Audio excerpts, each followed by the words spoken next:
Before we start, Andrea, Uh-huh.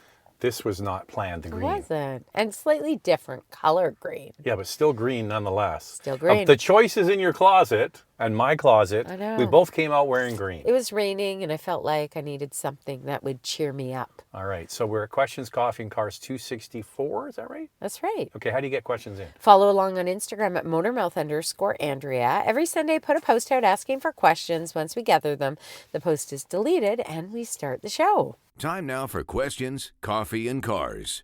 Your questions from Instagram. I'm a little confused sometimes when I watch a review and the vehicle is presented as all new, yet many times major features such as the engine or powertrain are carried over. I realize it is a marketing phrase, but is there an industry standard where a certain percent of the vehicle must be changed to use the term all new?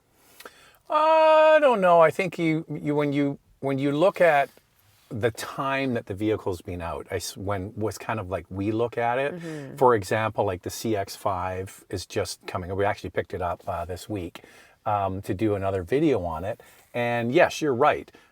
It's a modified platform of the old one. It's got the same engine and transmission, but it's a new model, basically in its life cycle, I guess is how you would say it. And when you look at that CX-5, it does have substantial changes to the interior. It's all new. It's bigger than the outgoing model, but you're right, the powertrain is carried over. They are coming out with a new hybrid powertrain, and that would be all new, everything. It's funny because Andrea and I, we had the RAV4 recently, the Woodland, which is a new trim for, no, they had a Woodland before, they did. But they did. But yeah, so this is the all-new RAV4. But the wheelbase is the same, the size is the same, the engine hybrid system is a modified version of what they already had, but it is in its life cycle cadence. It's a new model because the other one came out in 2019. Mm-hmm. So yeah, it's more on how long it's been out. But to answer your question, there's no standard. There's no list of things that manufacturers have to do to say it's all new. But you look at the Hyundai Group, when they do all new, they do all new. It's funny because back to the CX-5, we had an engineer who was doing a walk around with us, and I said, it's all new. And I said, well, isn't this just a modified version of the old platform? And then he goes, well, yeah, it is. But it's not like the old one. But at least they made the CX-5 bigger, whereas the RAV4 is the exact same size. Yes. You know, so it's nice that it got more space. Like some people who have the RAV4, the previous model, they say, it's not that, I can't fit in it very well. And like the guys will say, like, it's fine for my wife, but there's not enough headroom for me. So it's not a vehicle I can drive all the time. Some people really wanted more rear seat legroom and more headroom, and they just didn't get it in the new RAV4. Your point is well taken. I don't think anything's going to change.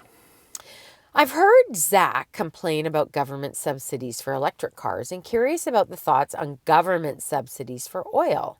Here in the U.S., it is estimated about 20 to 35 billion annually, with an economic cost of about 700 billion.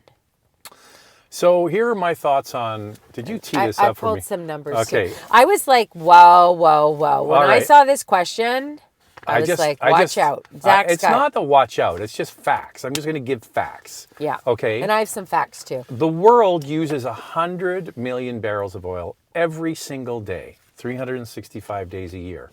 Now you see that 20 million barrels of oil with the Strait of Hormuz has been affected. And the impact that has, 1/5 of the world's oil is restricted coming out of the Middle East, and the effect that it has on world prices, especially for things like diesel fuel, which is the lubrication of the entire economy. And the reason I say that is because anything bigger than a passenger car runs on diesel for the most part. Transports our food and our supplies. Transports our food and everything. Jet fuel is hugely expensive because of this. So what I say to people is, yes, subsidies for electric vehicles, it skews the marketplace in market dynamics, meaning pricing, resale value, all of those kinds of things. It skews that.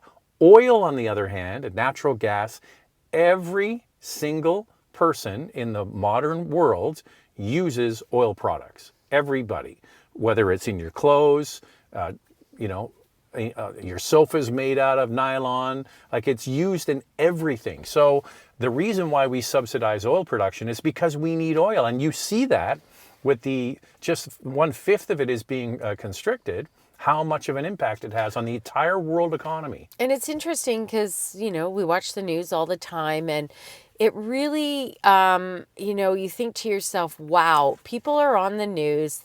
They're obviously reporting on gas prices, and they're interviewing people at the pumps, and they're saying, like, this is really expensive. I have to fill this up or get half a tank or put food on my table. Like, this is a real issue for some people. And then all of a sudden I thought to myself, wow, like, we really do depend on oil and gas. We all depend on it. That's why when people say, well, they got to get rid of the oil, and well, what are you going to do? Are you going to not use the energy? And we can't replace it with something else.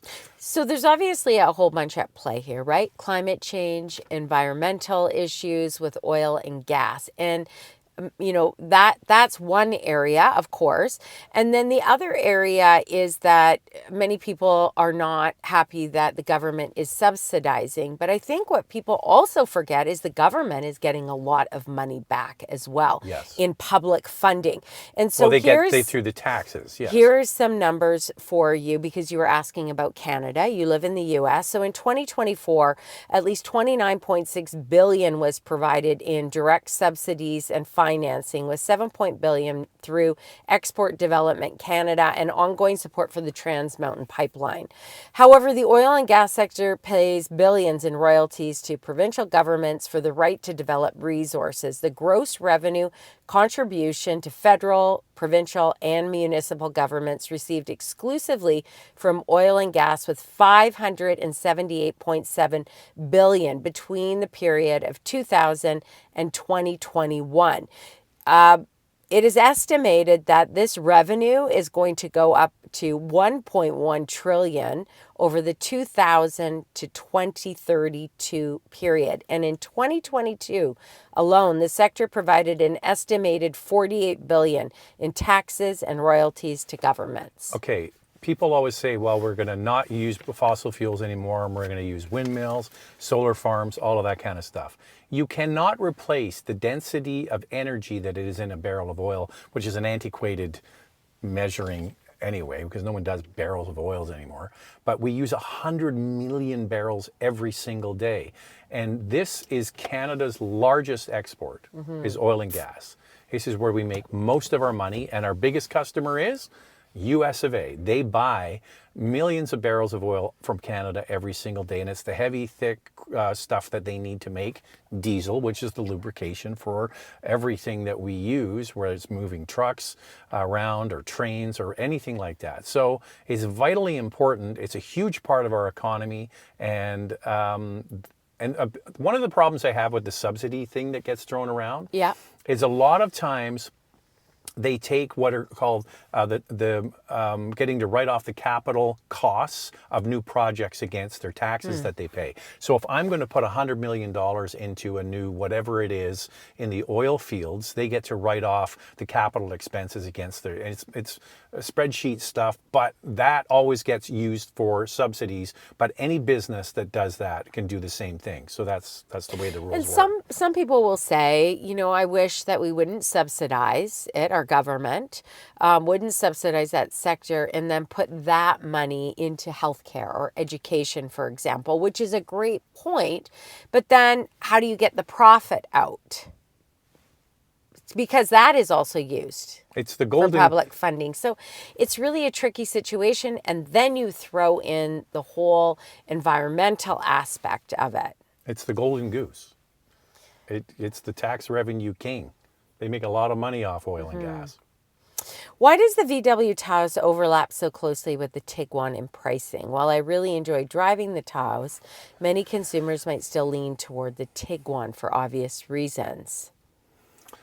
Well, it's just the ladder. I mean, every car company does this. They have one smaller model and they price it right up to the backside of the slightly bigger one, and then they price it right up to the backside of the next one. That's what they do. Sometimes there's a little overlap, but that base model doesn't get all the features that the smaller one gets. Well, usually, like for example, TAOS doesn't have ventilated front seats. Not that with the Tiguan base model, you're getting that either.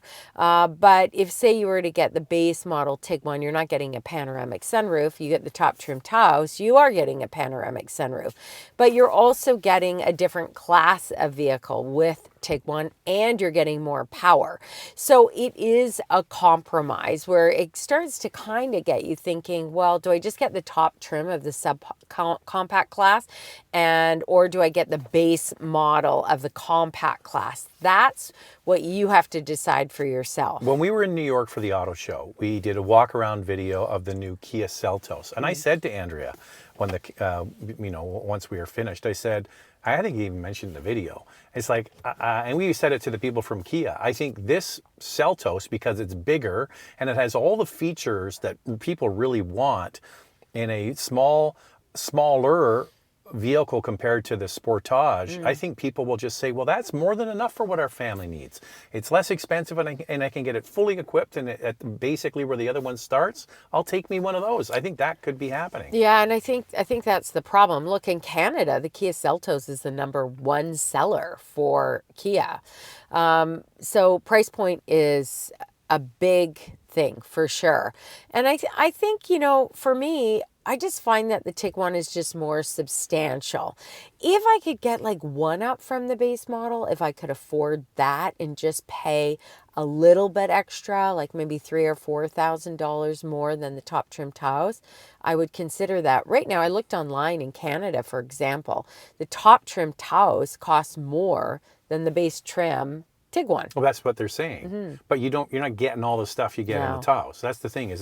Everything's a trade-off. If the rumors are true and the U.S. government under Trump says auto start stop is no longer required, do you think manufacturers will push software updates enabling owners of existing cars to permanently turn off their auto start stop? I'm tired of turning it off every time I turn on my car. Well, this is official. Trump has said that manufacturers don't have to use auto start stop anymore. But one vehicle, let's say it's made in the U.S. or it's made elsewhere, is not just made for the U.S. market. It's made for other markets. And auto start stop in Canada is still a thing. So auto start stop, I almost guarantee you there are people who sell these things online where you can program it out of your car by plugging into the OBD2 port, and you can get in there and change things. So I would think that there's programmers after the warranty, I wouldn't do it before the warranty's finished, where you're going to be able to program it off.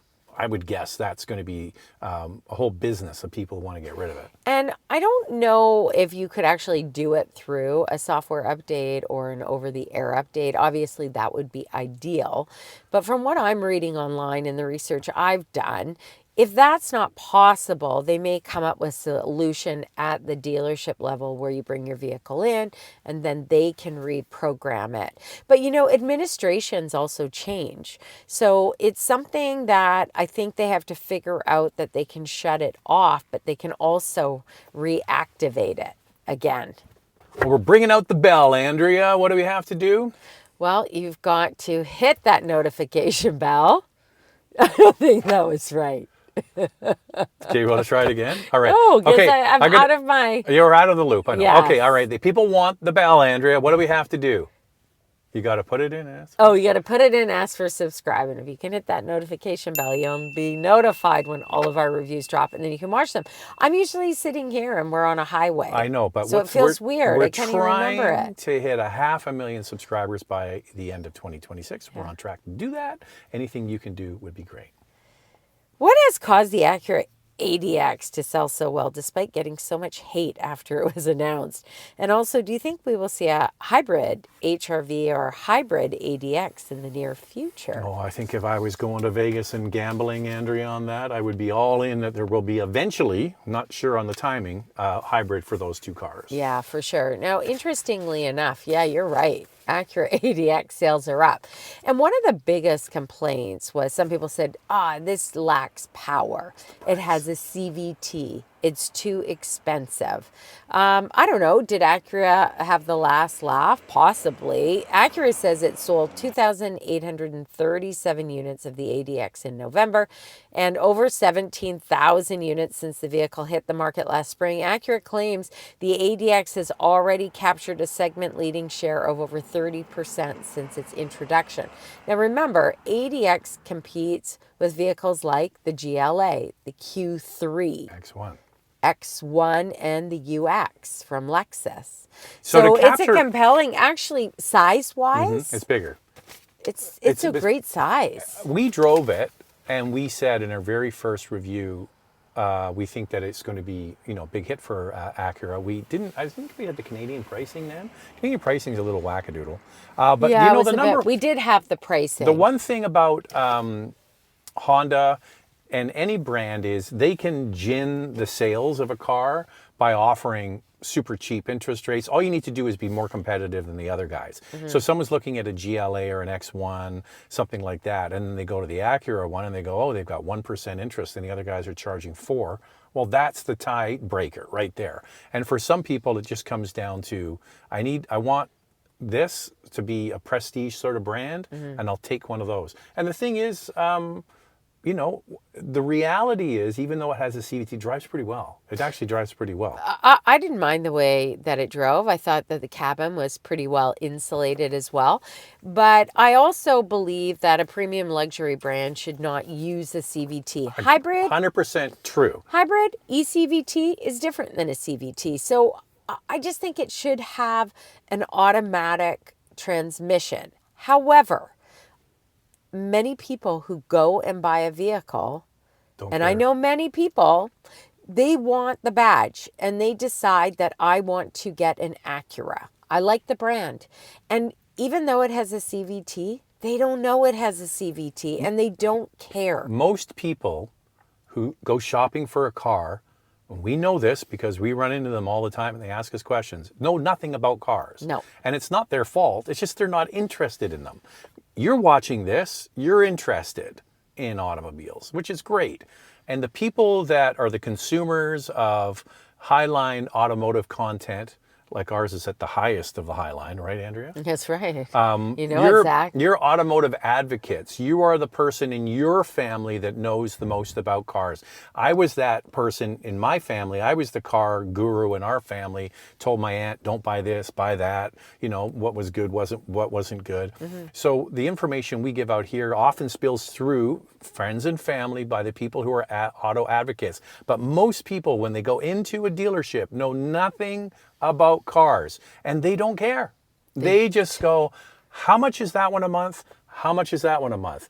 This one's got a nicer interior. This one, I like the color. How much? This one's $50 less? Honey, we're getting this one. And also like design. Oh, I really like the design of this. I have so many girlfriends. They wouldn't even be able to tell you what a CVT is or an automatic transmission. And they don't care. No. And the other one is what your friends will think of it. That's a big one. Friends and family. Ooh, Sally down the road, she got herself an Acura. What kind is it? I don't know, honey, but it's blue. And that's the way it goes. Yeah, and say you were driving a Kia, or you were driving a Hyundai, or you're driving a Toyota or a Honda. And all of a sudden, you show up with this new Acura ADX, which styling, in my opinion, the exterior looks good. And you show up and it's parked in your driveway and your friends say, oh, wait, what's this? Oh, it's an Acura ADX. Wow, nice. I'm going to go off the rails a little bit here. I'm going to tell a great story. When Andrea and I first got married, this was before kids. Yeah. My uncle, who I'm named after, had a 7 Series BMW that he was going to sell. Yeah. And he lived in Toronto. And I said to him, how much do you want for said 7 Series? And he gave me a really good price.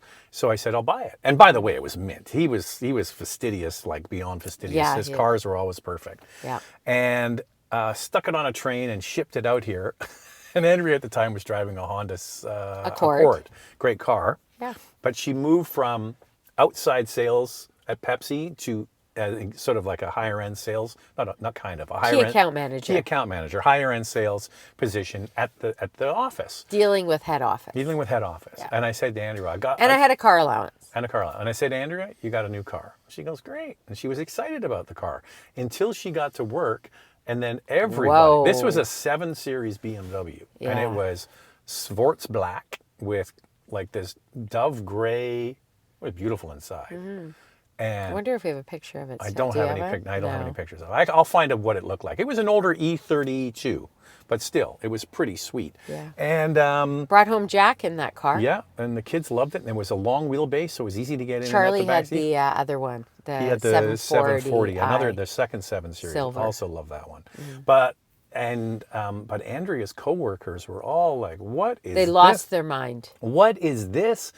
What is this woman pulling up to work in a 7 Series BMW?" They had no idea that I got it for next to nothing. Well, not only that, the year of it. Like, it wasn't even a new vehicle. It was an older vehicle. With our car allowance, everybody picked a vehicle that, contributed to, let's say they leased or they financed it. A lot of them were driving Golfs. And I got to tell you, they didn't always make it to work. I did. They drove the Golf diesels because they got good fuel economy. So anyway, some of the executives, one big vehicle, and you guys probably remember this, it was a massive hit and was really more of a premium vehicle, was the Jeep Grand Cherokee. And they all drove them. And I've pulled up in this 7 Series. I got the hardest time. Our president came from Toronto and she happened to be glancing out over the parking lot. And who's that? They said, who is that woman getting out of that BMW? And how much are we paying her? Anyway, I think the general manager said, look, we pay her what everybody else gets, okay? Anyway, I have to tell you, one night I said to Zach, I don't want to drive this car anymore. Andrea's like, get rid of this car. I don't want it. I was so upset. They were bullying me. I said to Andrea, the people who have their Pathfinders and their Grand Cherokees, the cars cost 3 times more than we paid for that thing. I know, but nobody would listen. But what I'm getting at here is getting back to this other story, is that for some people, having the prestige car is a bigger deal than anything. So they'll drive an Acura because they think that they're putting out a certain view to the world. I just bought this car because I love cars. And I just say, and Andrea looked good in it. Can I just say that because of that car, the influence that I had, by the time I moved on from Pepsi, we had delivery drivers driving Porsche Boxsters. And the executives no longer drove a Jeep Grand Cherokee. Most of them were in BMWs. And even the account executives and sales reps, that lot was full of premium and luxury brands. Because I remember they came over to the house one time and they're all giving, and I said, why buy a used premium car? That's the way I've always been. I changed that lot. I can't tell you the influence I had. Yeah. So if you want an Acura ADX, fill your boots. Go for it. Do it. It looks good. All right, Andrea, how do you get a question in? Follow along on Instagram at motormouth_Andrea. Every Sunday, I put a post out on Instagram asking for questions. Once we gather them, the post is deleted and we start the show. Thanks for watching. Love this Diet Pepsi.